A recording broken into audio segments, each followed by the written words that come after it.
Tatlong airport security personnel na sangkot sa umano'y tanimbalas scam sa NAIA tinanggal na sa serbisyo. Screening at security protocol sa NAIA pinare-review ng Department of Transportation. I've also asked Undersecretary si Jonko, our head of OTS General Bisnar, and our GM Eric Hines to review the procedures and protocols there again, no, sa screening ng security sa airport. Basbas ni Pangulong Ferdinand Marcos Jr. kailangan para maipatupad ang arrest warrant ng International Criminal Court laban kay dating Pangulong Rodrigo Duterte ayon sa ICC Assisting Counsel. Yes, mukhang kikilos kasi yung ating kapulisan kapag may basbas ng presidente. It is a request, and technically it is a red notice with an instruction or a request to share information. Yung mismo pag-aresto, yung local police yung gagawa. Kaya ang tingin namin, talagang diplomatic channels dadaan ito pagpapahuli kay Rodrigo Duterte. Ipinatupad ng maximum suggested retail price sa karneng baboy na sunod naman ng mga retailer kahit lugi. Ilang biyahero ng baboy na nawagan ng mas mababang farm gate price. 290 talaga dapat, 290. Kasi ang sumusobra niya, kunti na lang eh. Hindi na kami nakakabawi. Gusto ka nga namin minto sa pagtitinda na eh. Ako ayoko na nga magtinda eh. Napipilitan lang ako kasi ang pwesto binabayaran mo to. Kahit hindi ka nagtinda, binabayaran ng pwesto. Kailangan naman magnegosyo tayo ng palugi. Halimbawa, si farm gate price ay nagpresyo ng 250. Siyempre, kailangan mag-markup kami doon ng mga at least 50 to 60 pesos. Dating Pangulong Rodrigo Duterte dinala sa Villamor Air Base matapos arestuhin sa NAIA pagdating galing Hong Kong. Senator Bongo at legal counsel ni Digong di pinayagang makalapit sa former president. Hindi maipakitang warrant of arrest, reklamo ng legal counsel ni Duterte. He told me yung nakausap ko sila Kanilaw, Ambassador Kanilaw yata ng Interpol. He told me that there's a warrant of arrest but he never showed it to me. Davao City Mayor Baste Duterte, sinabing ginagamit lamang umano ng PBBM administration ang pagkakaaresto sa kanyang ama upang takasan ang issue sa national budget. Ilang Davaoenyo mariing kinundena ang pag-aresto kay dating Pangulong Duterte. Patay dito, ay kabala ka na alamay diri sa likod. Handa mo, alalay o i-opera mo kinabuhi para na sila. Kaanak ng mga biktima ng umano'y extrajudicial killings, magkakahalong emosyon ang naramdaman sa pagkakaaresto kay dating Pangulong Duterte dahil sa kasong crimes against humanity sa International Criminal Court. Tuwan-tuwa po ako at nagpasalamat ko Lord. Nagkaroon ng katarungan yung pagpapapatay ni Duterte sa anak ko na hindi dapat. Pagbayaran niya lahat yung mga dapat pagbayaran niya. Philippine National Police nanawagan sa publiko na manatiling kalmado kasunod ng pag-aresto kay dating Pangulong Rodrigo Duterte. Former President Rodrigo Duterte at Senator Ronald Bato de la Rosa hiniling sa Supreme Court na ideklarang unconstitutional ang pakikipagtulungan ng gobyerno ng Pilipinas sa International Criminal Court. Meron naman tayong mga korte dito sa Pilipinas. Ang korte natin ay existing. Ito po ang ating system of justice is well working. So if there are complaints to be filed against PRRD or Senator Bato, then they can file in our country. Dating Pangulong Rodrigo Duterte napagkaitan umano ng karapatan na magamit ang mga legal na paraan ayon sa kanyang mga abogado. Magkapatid na Mayor Baste at Veronica Kitty Duterte hiniling sa Korte Suprema na ilitaw ang kanilang ama. So yun yung gusto namin mangyari. Utusan ng Supreme Court ang gobyerno na ilitaw si Pangulong Duterte dito mismo sa Supreme Court. Magbibigayan ng oras, magbibigayan ng petsa. Dapat i-produce nila si Pangulong Duterte. Paglipat kay former President Rodrigo Duterte sa ICC, maaring tingnang insulto sa Pilipinas ayon sa isang international law expert.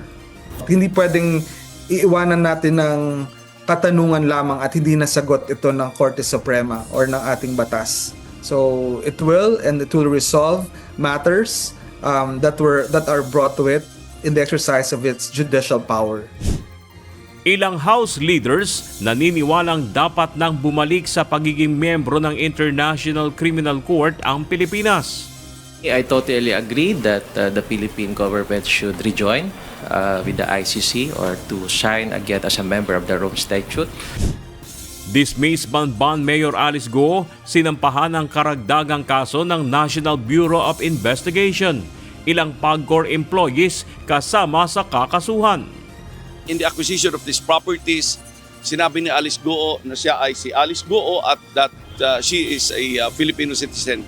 When in fact, and we were able to establish that she is not Alice Goo and she is Guwaping and she is not a Filipino citizen and she is a Chinese citizen. Hirit na taas pasahe sa jeep ng mga transport group, hindi pa madesisyonan dahil sa pabago-bagong galaw sa presyo ng petrolyo ayon sa Land Transportation Franchising and Regulatory Board. Fuel subsidy i-release na ng LTFRB sa susunod na 2 linggo. Hindi rin sila makapagbigay ng justification dahil bumababa yung presyo ng langis. So anong magiging mga given numbers nila to justify the fare increase? Umano'y pagbibitiw ng uniform personnel kasunod ng pagdakip kay dating Pangulong Rodrigo Duterte, hindi beripikado ayon sa Armed Forces of the Philippines at Philippine National Police. We have not received any report na yung mga sundalo na resign. Kung sa social media lang yung basis natin, definitely hindi natin mapaniwalaan yan. Man talaga pulis. Kaya maraming lumalabas ngayon na misinformation, disinformation, using the name of the PNP. So ang request po natin sa ating mamamayan, maging matsyag po tayo at wag po tayong basta-basta maniniwala sa mga lumalabas. Hihilain ko yan. Hihilain ko yan. Ako maniwala ka, hihilain ko yan. Kakapagpakumanan. Pero hihilain ko yan. So, President, kung masusunod dito ngayon, reklamo niya lang ako. Walang mas mataas sa akin. Ako na ang commander dito. Direksyonin niya ako sa aeroplano? Yes. Okay, sir. Philippine National Police nanindigang walang paglabag sa paraan ng pag-aresto kay dating Pangulong Rodrigo Duterte.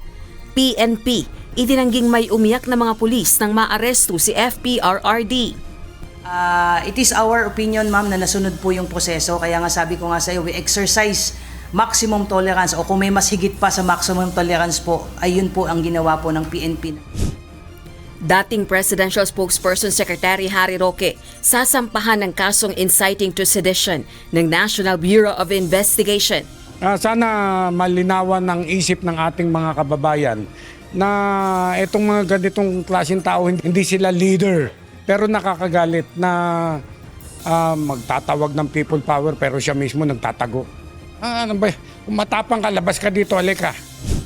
Mga taga-suporta ni Digong nagrally sa iba't ibang panig ng bansa. Rehabilitasyon ng EDSA iniurong sa Abril dahil sa kawalan pa ng konkretong plano. Modelong istasyon ng EDSA busway, binuksan na. We're going to plan it out muna.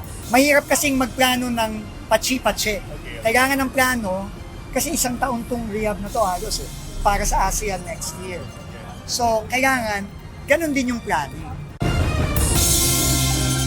Dating Pangulong Rodrigo Duterte humarap sa International Criminal Court Pre-Trial Chamber sa unang pagkakataon. Vice President Sara Duterte, Senator Robin Padilla at Attorney Harry Roque dumating na sa ICC. Huwag natin kalimutan na ang problema ng bayan ay hindi ang mga Duterte. Correct. Tama po. Ang problema ng bayan, kayong lahat nandito kayo, nakikipagsapalaran kayo sa ibang bansa dahil walang oportunidad doon sa ating bansa. Patuloy ang kahirapan, patuloy ang kagutuman, patuloy na walang nangyayaring kaunlaran. Private jet na sinakyan ni dating Pangulong Rodrigo Duterte papuntang The Hague, Netherlands, binayaran ng Office of the President ayon sa Presidential Communications Office. Gastusin ni Digong sa The Netherlands, hindi sagot ng gobyerno ayon sa Malacanang. Opo, ina-admit po. na ang palasyo po, ang nagbayad, ang gobyerno po, ito po ay may kaugnayan sa assistance po na ibinigay natin sa Interpol.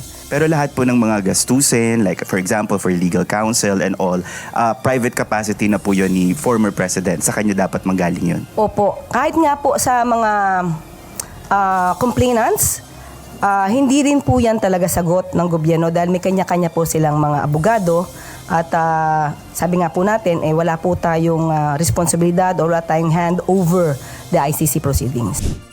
Mayor Baste Duterte sinabing may search warrants laban sa mga bahay ng Duterte. Deportation ng 1,000 tauhan ng mga ipinasarang Philippine offshore gaming operators, target isagawa ng Presidential Anti-Organized Crime Commission sa loob ng 3 linggo. Naarestong POGO workers siksika na sa PAOK facility. Sana maklear po namin yan, kahit hindi mabawasan lang po ng mga 1,000 malaking bagay. Sobrang laking bagay na po yan. At Comelec Data Center, pababantayan sa mga sundalo at pulis. Partial unofficial tally, mas maagang maisasagawa sa araw ng halalan sa Mayo ayon sa Comelec. Sana huwag ipagtaka lang ng ating mga kababayan na sadyang mabilis ang transmission sapagkat gagamit po kasi ng 5G technology. Hindi na po yung dating 2G o kaya 3G technology. At syempre naka-Starlink po tayo sa ibang lugar na wala talagang signal yung ating mga telco.